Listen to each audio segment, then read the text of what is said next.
Welcome back everyone to the newly rebooted Fallout adventures. Now, unlike the previous attempt at it where sadly I got bored, I sadly played during the first time playing this game that I went through the whole thing, so I know how the story is going to go. So this time it's not going to be so much of... I'm still going to make a walkthrough to the story. Only gonna skip more of the first half, except here and there something funny. And the battle with K-Logs will definitely be stayed. But rather than that, this time I'm gonna make more on the focus of the side missions, different shenanigans that goes on, Nick Valentine mostly, and what is it? The Amusement Park DLC, whatever that is called, and Far Harbor, which I will be obtaining soon.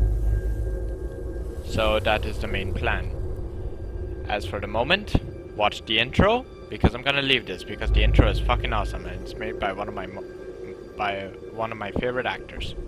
War. War never changes.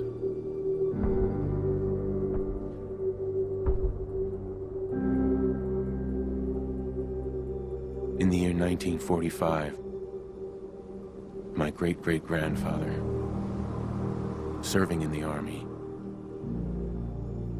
wondered when he'd get to go home to his wife and the son he'd never seen. He got his wish when the US ended World War II by dropping atomic bombs on Hiroshima and Nagasaki. The world awaited Armageddon. Instead, something miraculous happened. We began to use atomic energy not as a weapon, but as a nearly limitless source of power. People enjoyed luxuries once thought the realm of science fiction. Domestic robots, fusion-powered cars, portable computers. But then, in the 21st century, people awoke from the American dream. Years of consumption led to shortages of every major resource. The entire world unraveled. Peace became a distant memory. It is now the year 2077. We stand on the brink of total war. And I am afraid. For myself. For my wife. For my infant son. Because if my time in the army taught me one thing,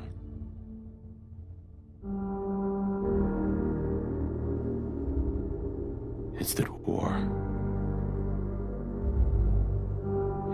never changes.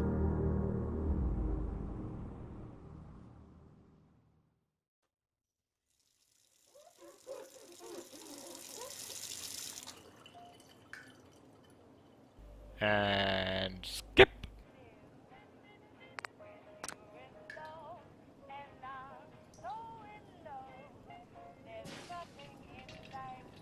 Hun, Just getting ready.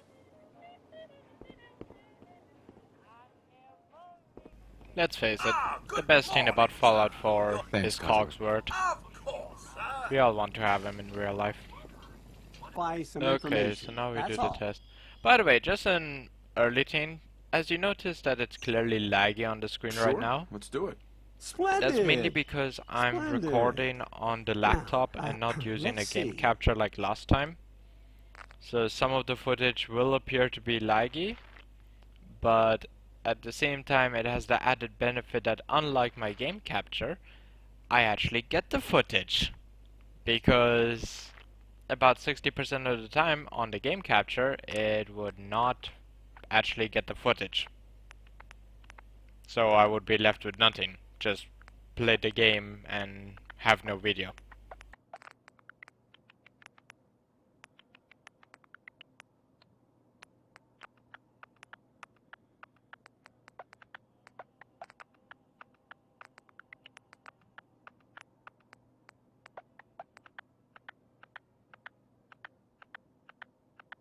Wonderful.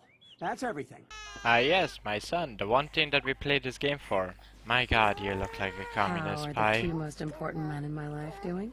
Are we sure this He isn't the loves you, Chinese He baby? loves that. You know, the one thing that I've always wondered for a future Fallout game is that why don't they start off a game like, confirmed reports, you know, once again like Fallout 4 in the past, but this time you're a soldier, you're fighting against the Chinese before the nuclear war, and the nuclear war happens and now you're a ghoul, We need to get to the vault. and you experience Now! that through Codsworth. something like a Stay safe, nightmare buddy. or a flashback, and then you play in the early stages, so it's more set in the first two Fallout games rather than the recent hopeful ones.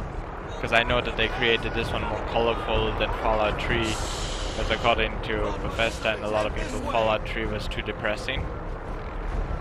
I don't know, I thought it was fine. Be okay.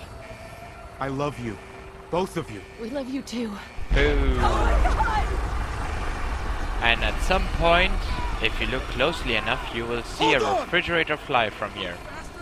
Preferably lead coated. Anyways, I think this is a good point to end the episode on.